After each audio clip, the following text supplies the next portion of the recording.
Good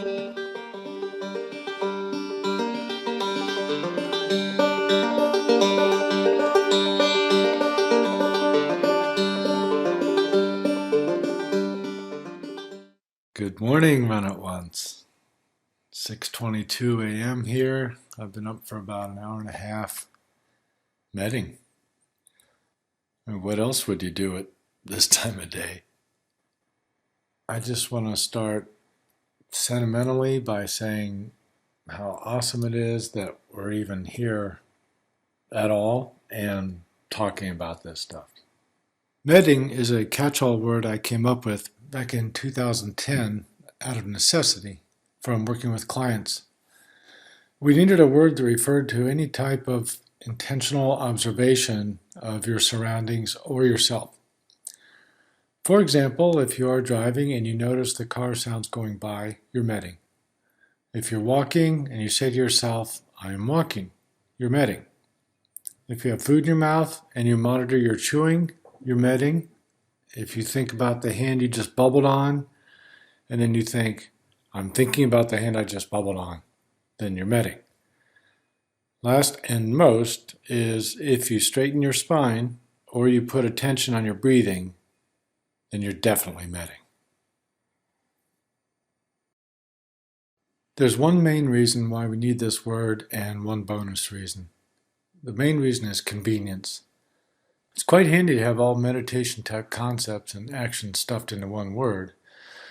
So instead of saying, I've done no mindful breathing today, or mindful walking, or sitting or standing, and I haven't observed my thoughts, or consciously listened to sounds, or adjusted my posture, or done any careful stretching, and I feel like crap. So instead of saying all that, all you need to say is, I haven't meditated all day, and I feel like crap.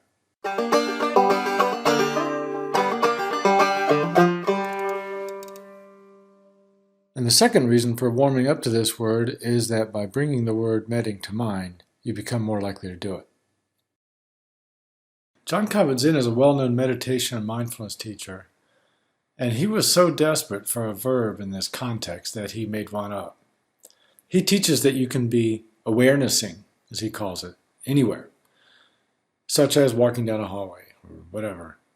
I think awarenessing is good as a descriptor of what he's talking about, but not so good for actually talking about it in conversation. So here's an example sentence. On the way over here, I awarenessed in the car. So compare that to, on the way over here, I meditated in the car. I've also seen the word mindfulnessing used in the same way. For example, I remembered to do some mindfulnessing in the elevator. Now keep in mind that the words awarenessing and mindfulnessing, I think they were invented to teach a lesson about what those things are. I don't think either of them was really an attempt to provide a word for common usage, which is what I was after. A word that would double as a noun and a verb and play well with sentences. Like the word walk. We could say, today I want to walk more than yesterday. Today I want to med more than yesterday. To me, that works. But even without the grammatical analysis, I concluded that meditating was a functional word based on this one rather humorous sentence a client wrote to me. He wrote, and I quote, I am meditating the shit out of my life.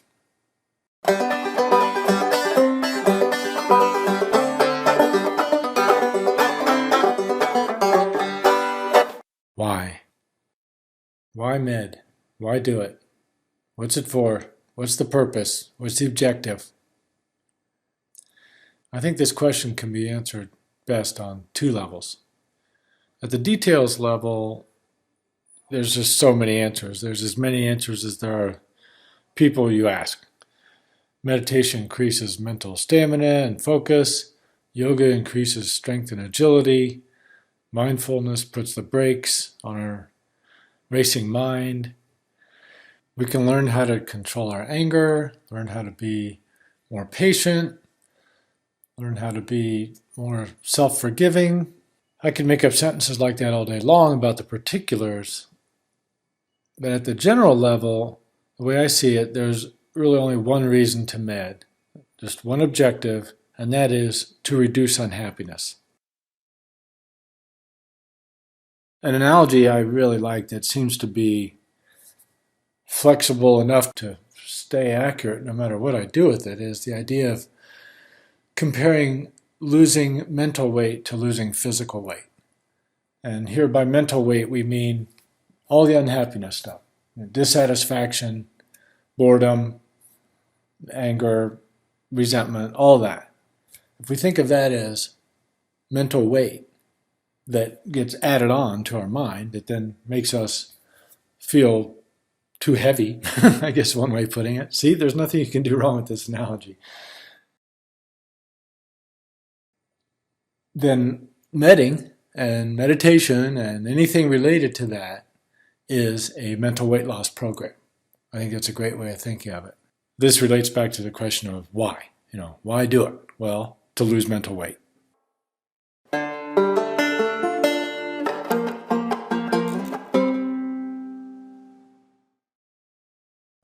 Mindfulness is a word, and as such, there can be some ambiguity, some change of meaning over time.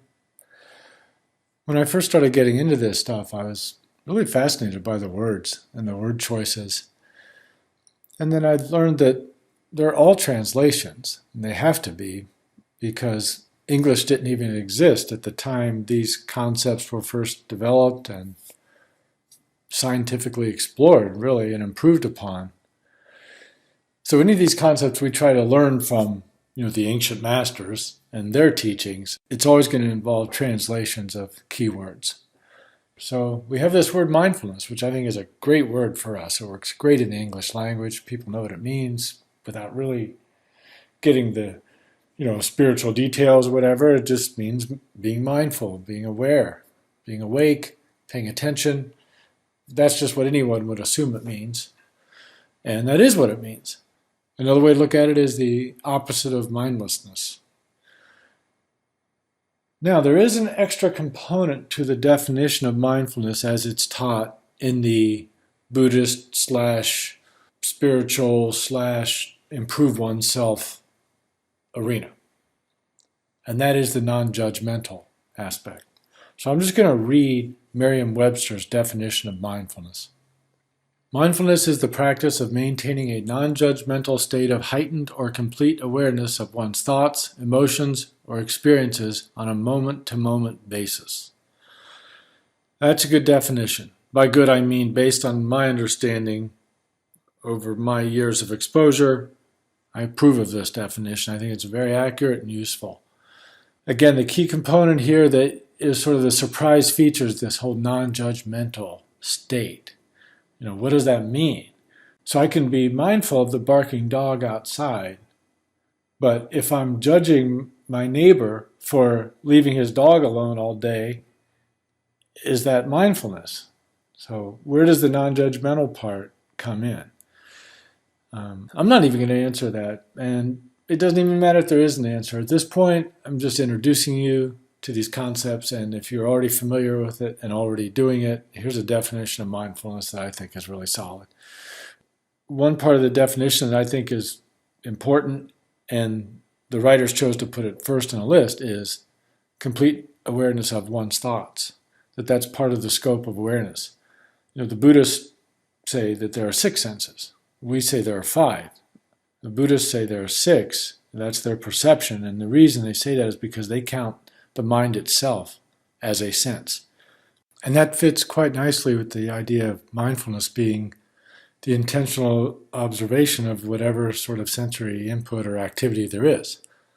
You put special attention, let's say, on what you're hearing or what you're seeing or what you're tasting or what you're thinking. The mind is just one of the 6 senses that we can put attention on when we're mindful.